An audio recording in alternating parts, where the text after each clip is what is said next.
This may be a little difficult. Hi, my name is Danielle. I'm 31, and when I was 9, I saw my mom get shot. She was shot 10 times, and I've never talked about it. Some ruminating thoughts have cycled back around about the situation, and I want to talk about it before they vanish again. They always cycle back around, but they also vanish. It's a thing. I know somebody's gonna say something. I'm wearing this hat because I like to do little things to bring myself joy. Like, for example, the display you see behind me, my hat, the posters on the wall. If you catch me in a onesie, like, I like to do whatever it is that I could do to bring myself a little bit of joy, because I feel like I deserve that. And it really, not like, I would think that I wouldn't have to tell anybody this, but if it's not affecting your pockets, why does it matter? I'm gonna just let you think on that. This experience is such a major part of my life, and it's had such a major, like, I don't even know what word to use. I was gonna say ubiquitous, but I don't think it's even that even covers it. Like, the effect that this event has, or this situation has had on my life, has like been like, I don't know, like kind of like veins in the body. Like, it's like it affects every part of my life, the way that veins spread through every part of the body, or the way that muscles or whatever spread through every part of the body. You know what I mean? But I do think a big part, I don't know, of the reason it has had the effect that it's had in such a like touching everything type of way, if that makes sense, like every part of my life or whatever, is because I have never talked about it. And if I had like started taking steps to heal from this sooner, then I truly believe I would be in a much better position in life right now, especially in my like mental health specifically. I think that certain things that have happened that have affected me very intensely mentally, I think they would not have had such a lasting and deep, profound effect if I had been on this journey sooner. With my building up of my mental health or mental wellness, and because I think I would have more abilities and skills that I could use to figure out ways to cope with those things, with negative experiences that would have kept me from feeling these things so deeply. Unfortunately, I am not in that place yet, but I will be someday. And that is why I'm talking about this right now. So, I'm sharing this to remind people not to bottle up their emotions, not to bottle up your trauma, and to reiterate the point that it's very, very important that you find an outlet for coping with your life experiences, and that you talk about them and talk them through so you can process them. I think I process things very slowly in life in general, and I think part of that is because I had this experience, and because I've held it in for so long, that has had a major, major, major effect on my cognitive abilities. So, yes, it's very important that you start the process of healing from your negative experiences literally as soon as possible. And that's not to say rush it or anything. It's, you take all the time you need, but start the process as soon as you can. I'm just saying this because I care about you, and I don't have to know that. I don't have to know you to care about you, or to care about your well-being, or that your life goes well. I never want anybody else to experience what I'm currently experiencing. Like, I just want to use my experience to like help people recognize these things ahead of time so that they won't end up like me. I know I would be so much further in life if it wasn't for these things. Obviously, I've had other experiences too, but like this is one of the biggest ones for sure. And I just know that if I had like with the type of kid that I was, like how much curiosity that I had and still have, like it's never gone anywhere.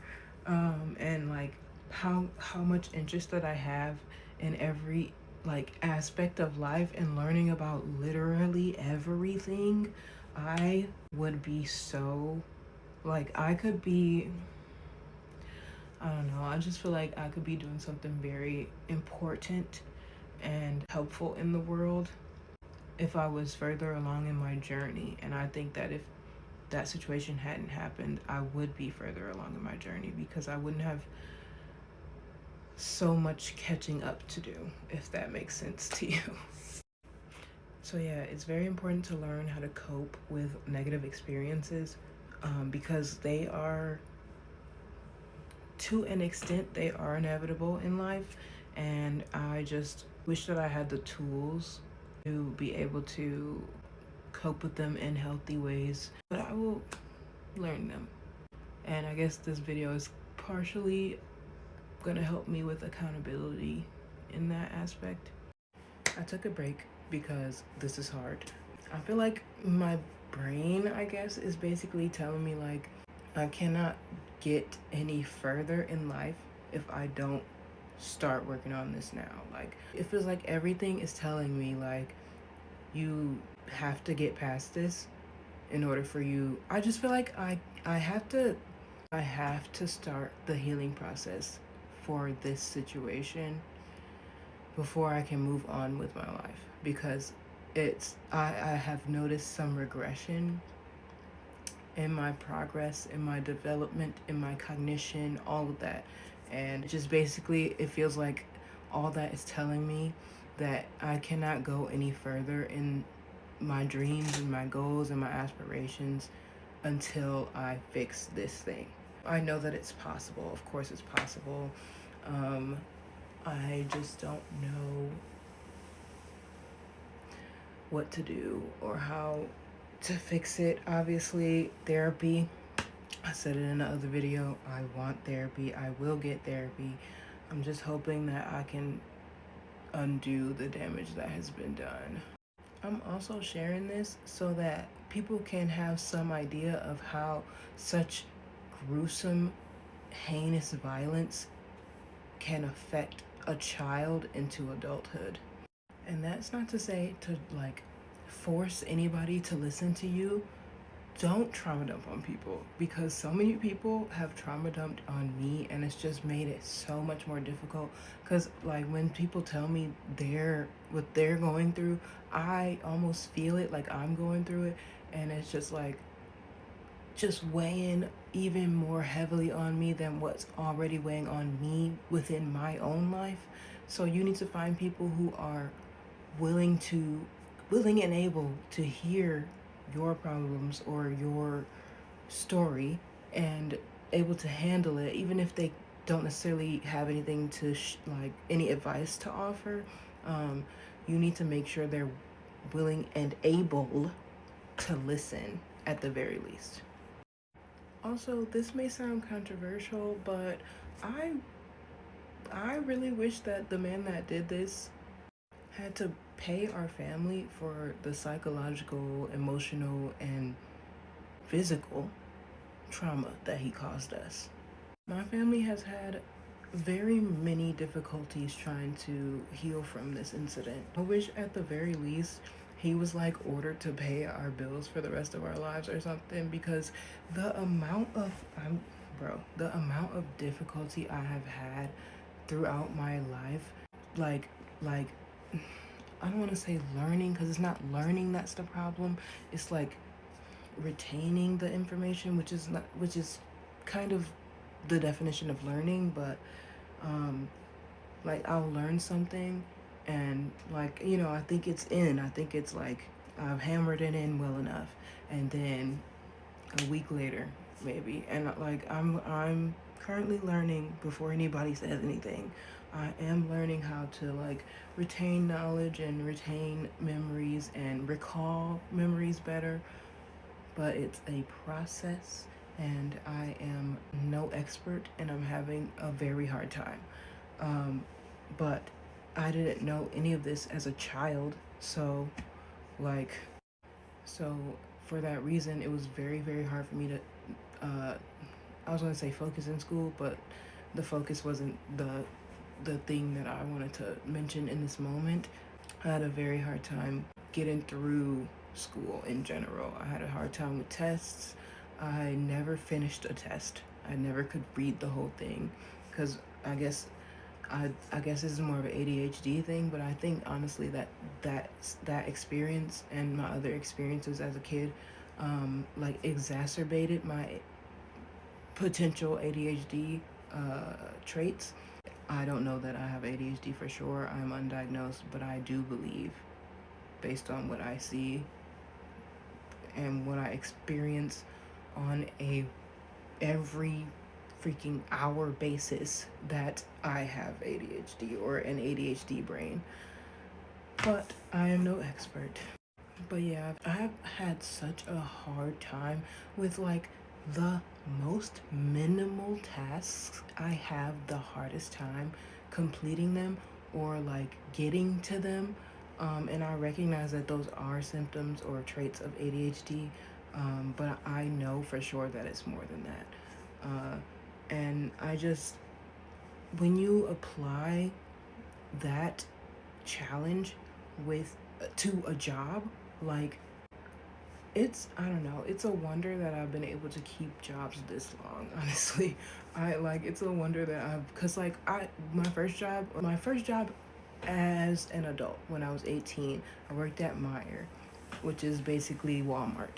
And I was supposed to condition the aisles, so I had to like basically make all the stuff on the shelves look pretty and neat and stuff. Bring everything forward so that and face it out so that the label was able to be read without turning it, so the customers didn't have to do that. And it took me every time, it took every shift so long, and I would never finish my section, which is like the whole department. So like the toy department, for example, or the sports department, that I never got through the whole department, and I never understood why. In general, I've always taken a very long time to complete tasks, like very very long, and for that reason I will almost never finish anything. And I mean, that's probably part of the reason that I have what 1,300 drafts in my TikTok right now. Who knows how many videos in general on my phones and my laptop, other uncompleted tasks around the house. And yes, I still recognize that this is mostly ADHD related.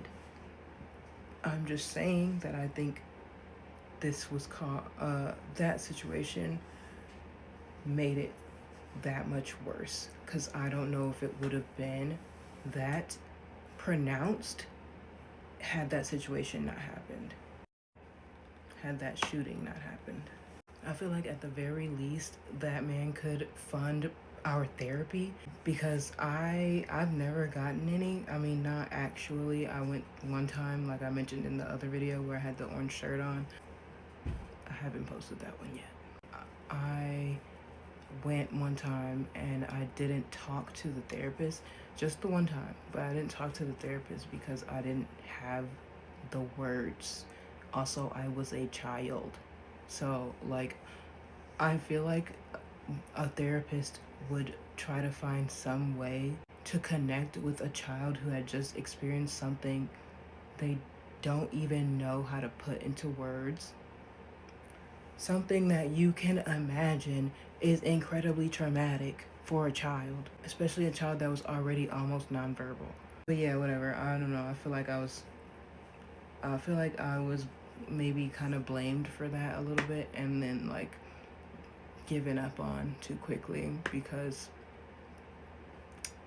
I just would think that you would, as a professional therapist, recognize that maybe the kid needs you to like try to build a rapport or something, try to like, you know, get to know her a little bit, or like figure out her best communication style or something before you just try to dive in like, so how are you feeling, or whatever it is that she said, but without any type of anything. Like, yes, I blame myself and I recognize that I should have said something. All I'm saying is I don't know what I would have said. I still don't know, even though I have so much stuff written down now that I want to say in therapy. That's the reason I wrote it down, because I know that I want to get through this, but I don't know how to put it into words. So that's why it's written down. Whenever it comes up, I write it down. But I just don't like, I feel like I'm not 100% to blame for that as the kid who had just saw something unexplainable. But I digress. But yeah, I'm still in very much in need of therapy, and I feel like if I don't do something to mitigate the feelings that have been resurfacing lately, then I won't be able to move into the person that I want to be in life. I want so much more. I want to accomplish so much more. And right now, my brain is literally telling me no. Like it's not allowing it.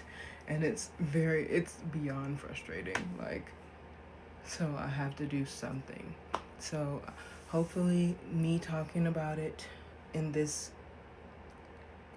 way is going to help, like, start turning the wheels of that healing journey. And of course, I need to find somebody professional to talk to and help me like process everything. Thank you very much for listening, especially if you made it this far. And I'm sure that more thoughts about it will surface in the future, and I'll probably feel compelled to share them. But in the meantime, please be kind. This is very hard to share.